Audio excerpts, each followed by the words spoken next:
मुझे तो ये भी डर है कि हमारा ध्यान ई ट्रेडिंग की तरफ करा के ये उस साइड पता नहीं कौन सा गुण खिलाते हुए आपको नजर आएंगे।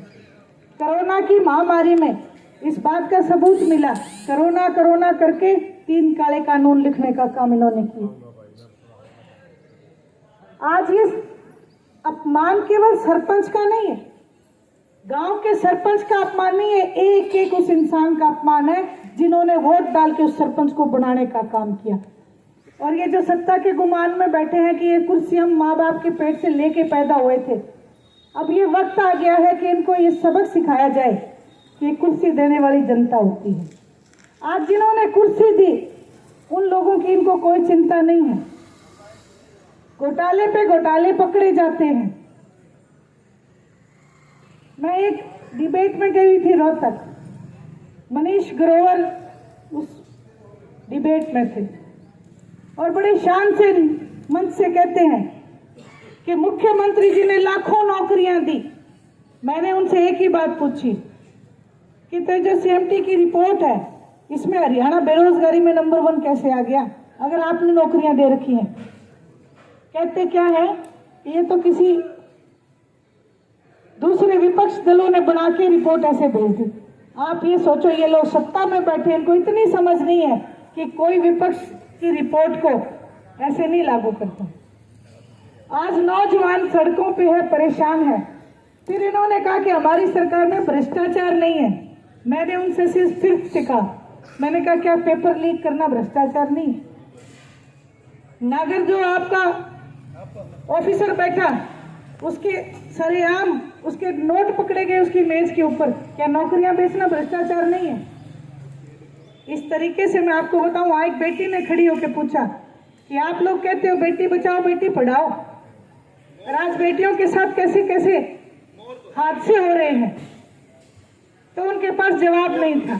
इसलिए ये लड़ाई केवल सरपंचों की नहीं, गांव के प्रत्येक व्यक्ति की है।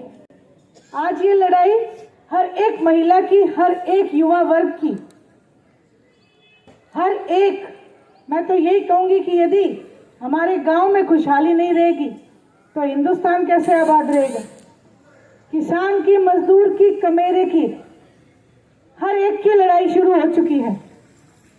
आज आप लोगों से भी मैं ये प्रार्थना करूंगी, विनती करूंगी कि जिस तरीके से हमने किसान आंदोलन को जीता, कि ई ट्रेडिंग के मामले को भी हम जीत के रहेंगे। आप लोगों के साथ खड़े हैं।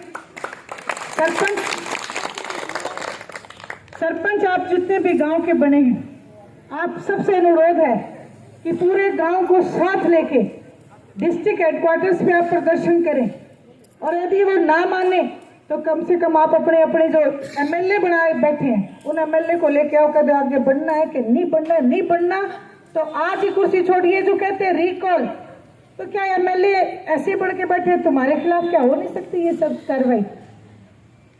अगर अब नहीं हो सकती तो कोई कुंभकर्ण नहीं है, 1 ही साल है। उसके बाद आप इनको अच्छे तरह से चेता देना कि ये जब बटन हमारे हाथ में आएगा, जो सबसे बड़ी ताकत है लोकतंत्र की, वोट का अधिकार, आपसे मैं अनुरोध करूंगी, प्रार्थना करूंगी, ये जो आप एक वोट डालते हो, इस पे आपके बच्चों का भविष्य, आपके गांव का भविष्य निर्धारित होता है। इसलिए आपसे अनुरोध है, आप ऐसे नेता को चुनो जो दबंगता से आपकी आवाज को उठा सके और दबंगता से आपके फैसलों को मान सके। मैं तो यही कहूंगी कि इंडियन नेशनल लोकदल ने सदैव जनता की भावना को देख के हमेशा काम किया है। हमेशा आपसे कोई भी जन कल्याण की नीति उठा के देखो, वो जन कल्याण की नीति के जनक आपको इंडियन नेशनल लोकदल मिलेगी। आपसे प्रार्थना अनुरोध है, अपने और पराये की आप पहचान करना, और जो नेता आपकी आवाज को बुलंद कर सके ऐसे नेता को चुनने का काम करना। आप सब लोगों के बीच यही प्रार्थना लेके आई हूँ और आपसे विश्वास दिलाती हूँ कि इंडियन नेशनल लोकदल ने जिस तरीके से किसान आंदोलन में पूरे हिंदुस्तान के साथ खड़े आपको दिखे, उसी तरीके से आज जो हमारे भाई हैं, ये पंचायत सरपंच बन गए हैं तो हमारे भाई, हमारे लिए ये जरूरी है, भाईचारा जरूरी है, एकता बनाए रखने की जरूरत है।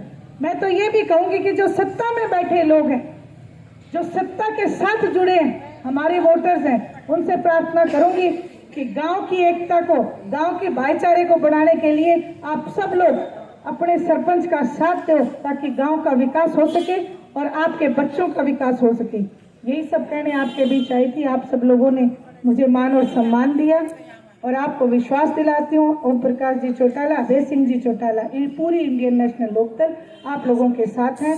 महिला शक्ति के लिए मैं जरूर कहूँगी कि बहुत मान और फक्र होता है जब मैंने सुना कि हमारी महिला प्रधान बनी, ब्लॉक की बनी, और आज आप ये देखो एक महिला सरपंच बनने के बावजूद भी अब हाथ काटने का काम कौन कर रहा है? जो कहते हैं बेटी बचाओ बेटी पढ़ाओ, ये क्या सरपंच नहीं है? ये क्या महिलाएं नहीं है?